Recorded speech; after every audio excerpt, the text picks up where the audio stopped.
Hello and welcome to the story of you. Note that I'm saying it's not the story about you, it's the story of you. I have my dog with me, so you will hear him sigh and probably sleep as well.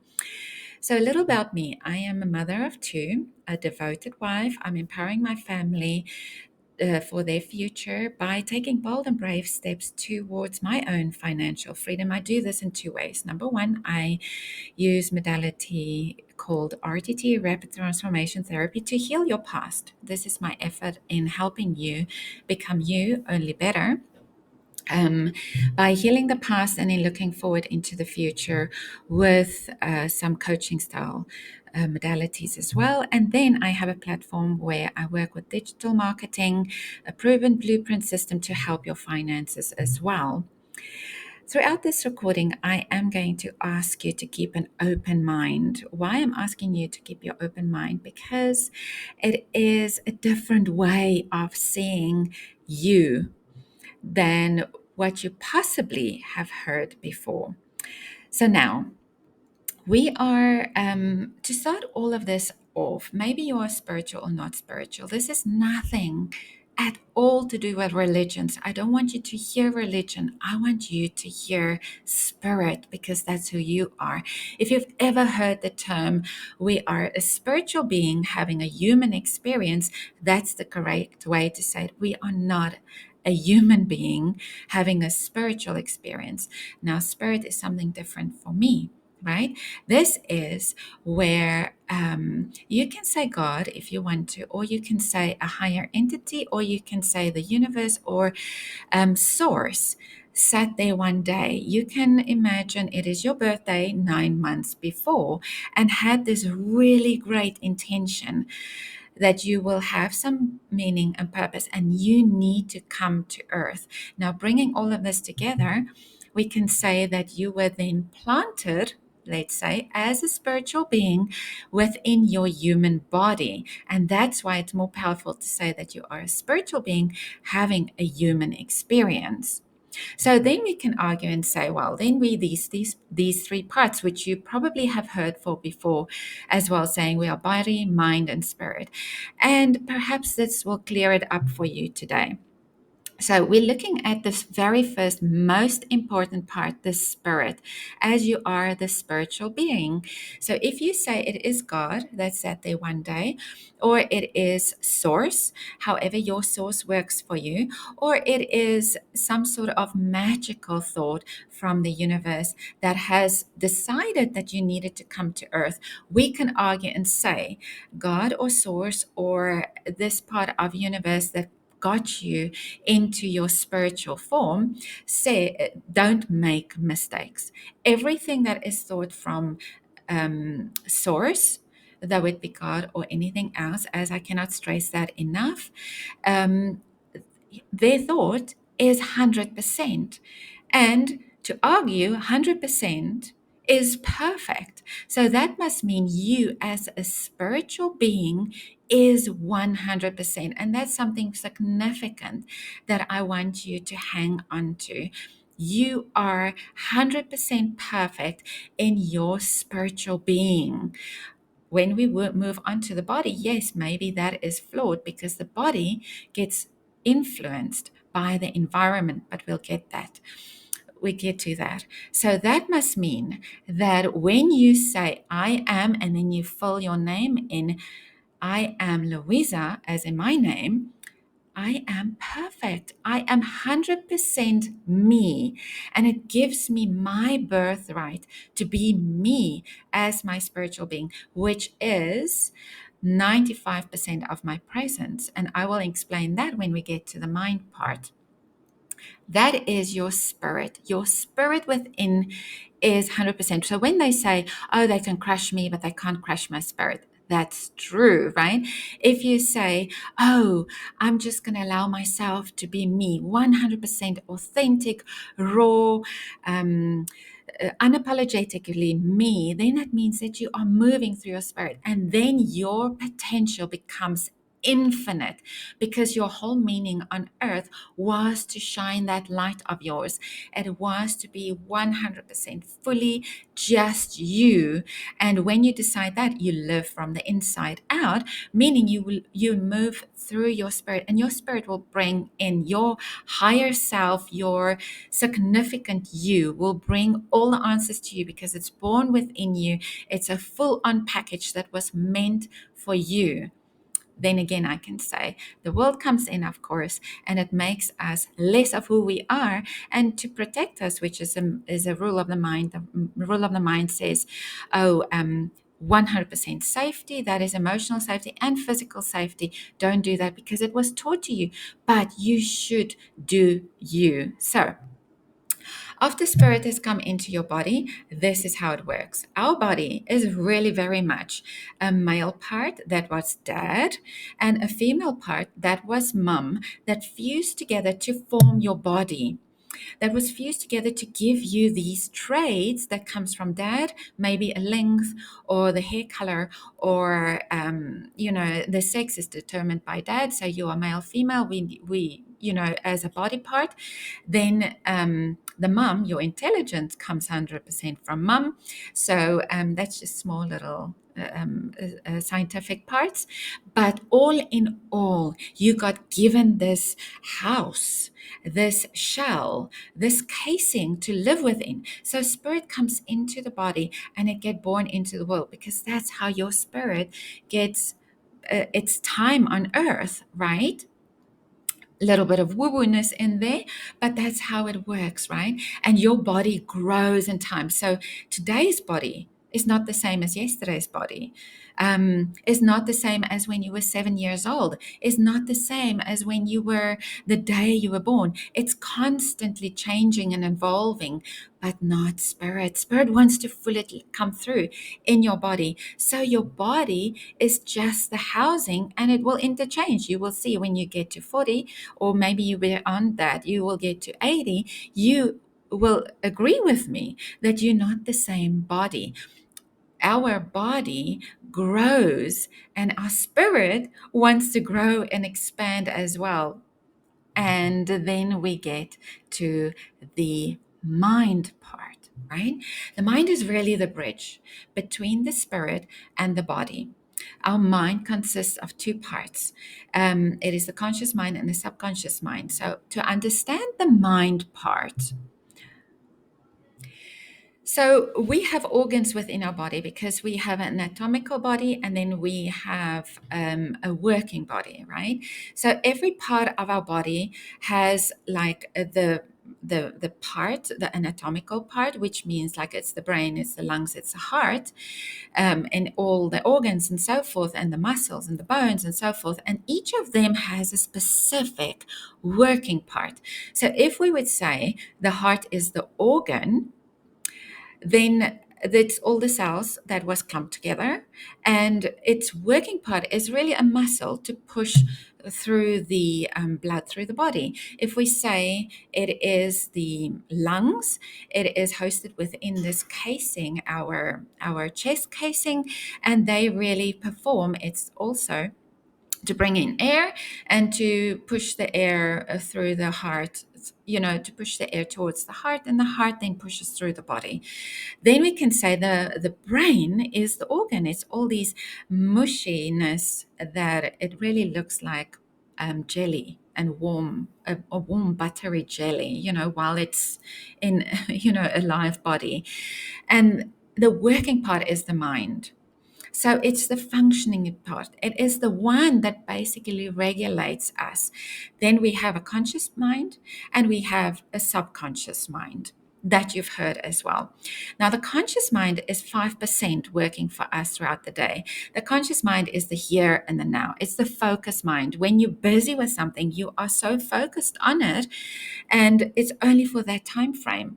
The subconscious mind is the 95% that keeps us safe. So it's the part that says, and the physical part says to the heart, pump, and it says to lungs breathe, and it says to the digestion system, do its work, and the conscious mind, and then it also helps us to store everything that we have learned. This is traumas, this is memories, this is ways of surviving, because your mind is out to keep you alive, and it needs you to survive physically, like in getting the system working. You don't tell the lungs to breathe, you don't tell the heart to pump. And then also these emotions comes in to serve us so that we can keep alive throughout how we have learned in our life to keep us safe. So how the mind really does work is only in three things. Number one, we get a thought. The thought comes from external stimulations that we bring in with our senses, and I'll show you now. Then that stimulates a feeling that comes from the subconscious mind, and it goes into an action. And it basically is this over and over. It's a thought attached to an emotion or a feeling going into an action, and it comes back. So it's over and over and over. And to explain that in just sheer simplicity is, with our conscious mind, which is the here and now, we bring in information from the outside through our senses. We can't do it in any other way. We see things, we hear things, we touch things, and so forth. Then it comes into a thought. So perhaps we see a bird. We think, oh, that's a cute bird. And my body smiles, right? And then I think like, oh, I wonder how these birds fly. And then my feeling would be like, oh, I wonder how it will happen. It will feel like if I fly. And perhaps you would kind of do an action, of flying. And then you think, oh, that's silly. Emotion comes in, oh, that's playful. And my body again smiles because I love being playful, isn't it? Or let's use the sense of bread, or chocolate, or I see, my test results, and my test result shows that it's in favorable of what I thought it would be. Then my feeling goes, oh, it's not how I like it. I feel down now. My body's action goes to, oh, what will make me feel better is chocolate. And then I go and I take a chocolate and I eat the chocolate and go like, oh, I feel so good right now. And I eat a little bit more chocolate because I want to feel more better, because my mind remembered from past experience every time I wasn't feeling good, mom used to bring me a chocolate, or my husband brings me a chocolate, or my wife, or my partner, or however, chocolate comes in for me and it makes me feel good. And then after that, a thought comes in and a feeling and an action, and the body and the mind keeps on taking this constant repeat. So in this, we can say, well, I can get myself to spiral up, or I can get myself to spiral down. And it really is just this. You see, this is how it works. We have a smell, we have a hear, a touch, a feel, a taste. This is our senses that brings the outside world. If we don't have these five senses, or we lack one of them, the information doesn't come through so clearly. And that's where we sometimes become overly stimulated. If we're in a crowd, we see many people, we hear a lot of noise, people bump into us. We get these smells that creates a taste in our mouth. I mean, I can do something like, oh, you close your eyes and you may imagine for a second biting into a very big juicy lemon. It's the most significant one that we always get stimulated on. You might be feeling like your jaw is clenching, or you get some saliva in your mouth, because the mind remembers.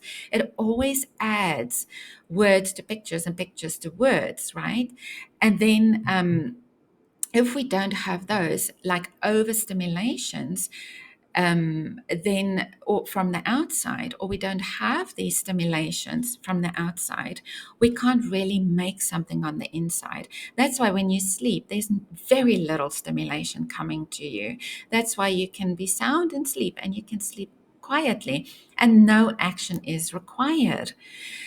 So basically, that means, like, if we go back to this slide, something very profound I would like you to remember today is, Watch your thoughts. It's the number one thing that gets you in trouble, because the thought will always stimulate some sort of feeling, either a now feeling like seeing stale bread, or bread that's moldy. You're going to go, ew, right?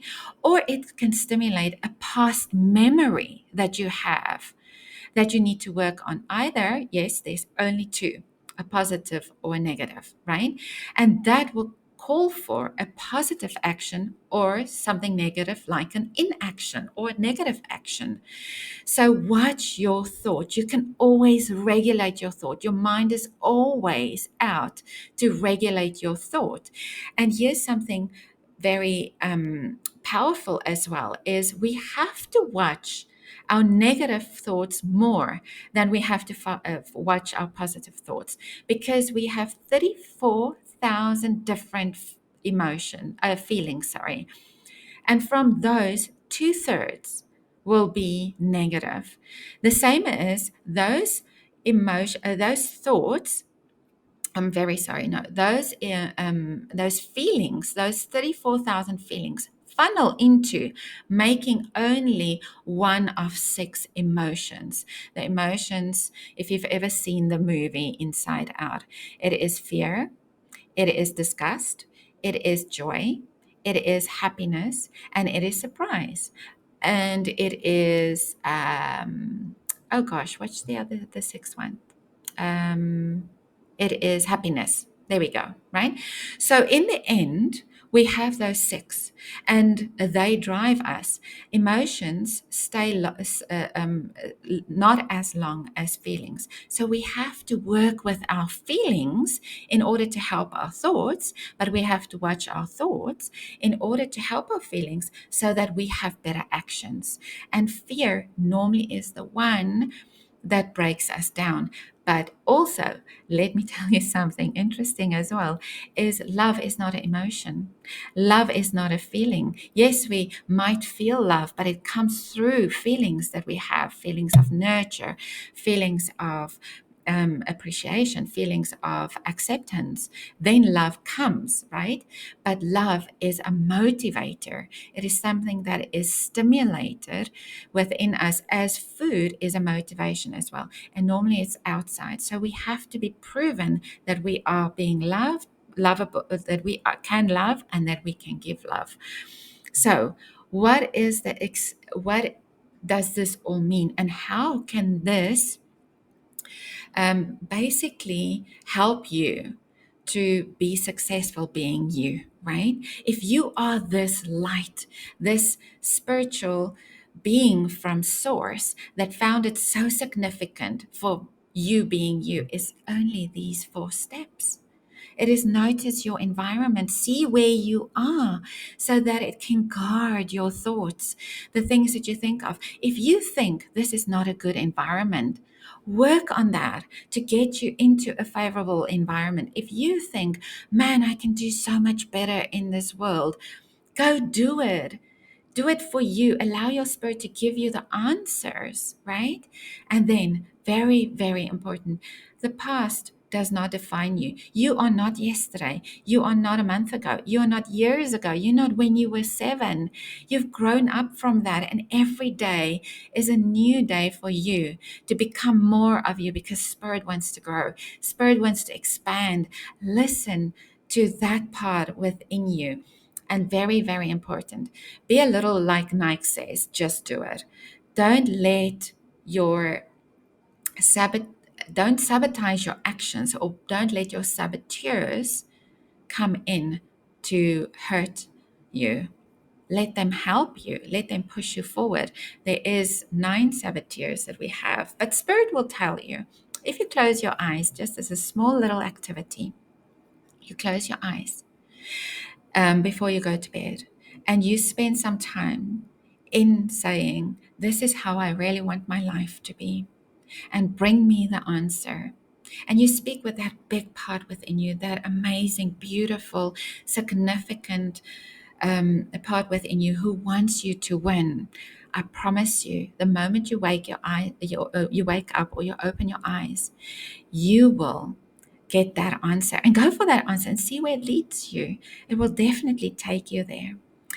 So if you like this video and it made meaning to you, or there's anything else that you would love to find out more about it, or it resonated with you, oh, please leave me a comment and tell me what is it that opened up something for you inside of you. Like it, subscribe, share, however you want, but stay with it because you are worthy. And then just let your light shine.